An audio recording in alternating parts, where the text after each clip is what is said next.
Good afternoon, everybody. Welcome everyone across the world.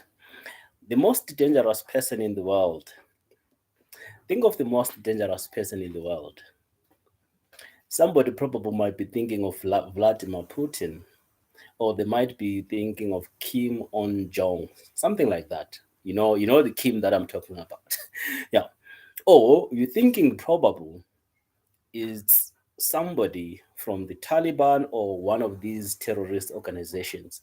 Because in our minds, when we think about danger, we think about somebody who could inflict widespread damage to the population. While it is true that they also pose a significant danger to humankind, the most dangerous person in the world is actually somebody who's got absolutely nothing to lose. And that person could be you. That person could be anybody else. The most dangerous person in the world is somebody with nothing to lose. I recall a few years ago when I was still a little boy, there was this man who used to bully people around. He would bully people around. I mean, like all bullies, they just, without any provocation, find things to do, or they always find instances whereby they just inflict pain and harm and hate.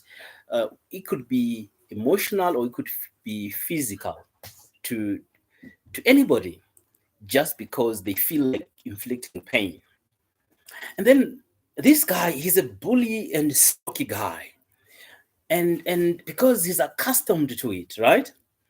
He bullies he bullies about everybody. And then he comes to me, he provokes me.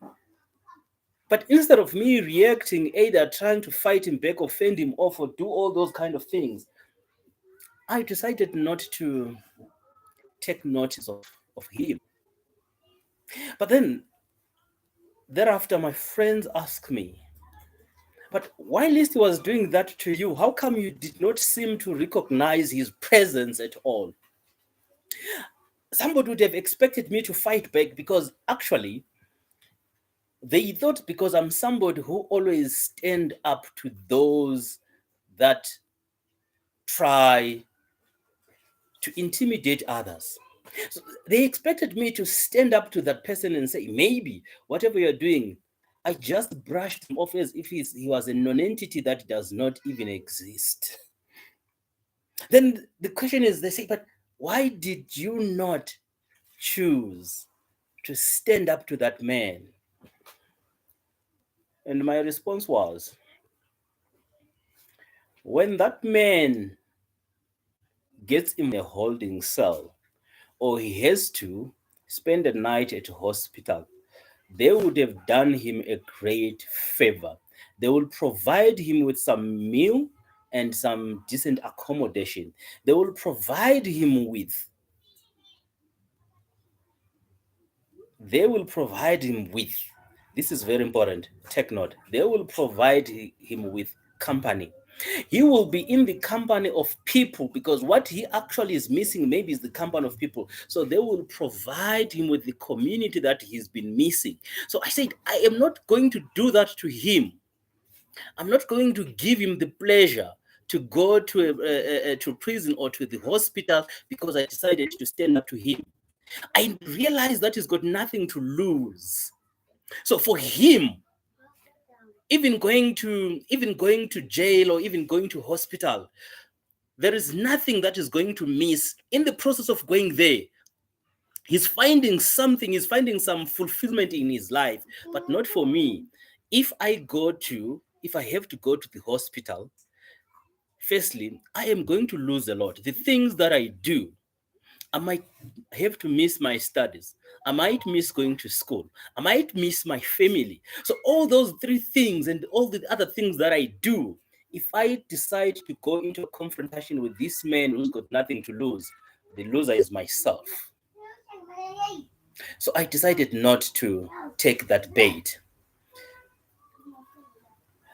In investment parlance, now we can see I'm even using some deep words. In invest, don't want to go to bed, whether it's in business, they don't want to go to bed with somebody who does not put his own money into the deal. So in other words, you need to have skin in the game, because if you don't have a skin in the game, you've got nothing to lose.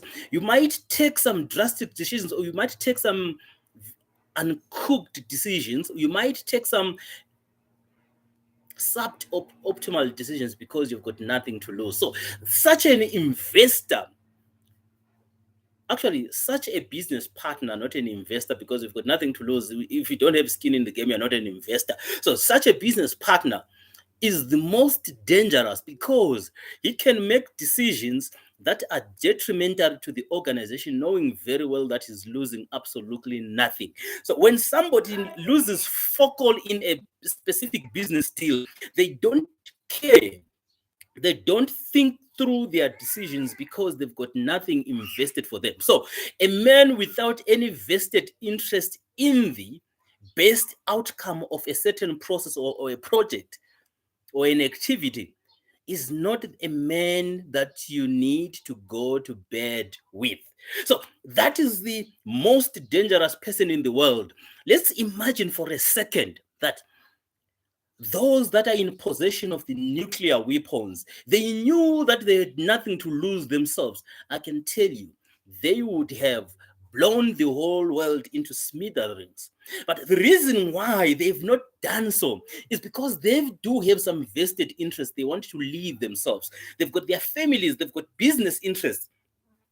There are things that they know if they did, or they did take certain actions, they are going to lose those things. So they've got a duty of care and to protect those things.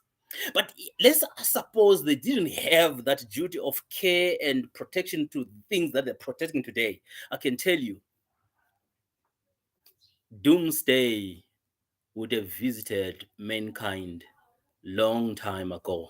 But it hasn't, because they do have skin in this game called life. So in your life, you will encounter people that don't have any skin in the game of life. Beware of such a person. As you look for that business partner, firstly, understand their skin in the game. So skin in the game, actually, it simply means somebody has got vested interest in a specific, in the favorable outcome of a specific activity or task or business project. So choose your partners wisely. Some of them, they don't have skin in the game, and they are the most dangerous person in the world. That was your boy, Mr. Ledger himself. I'm signing out. Thank you. And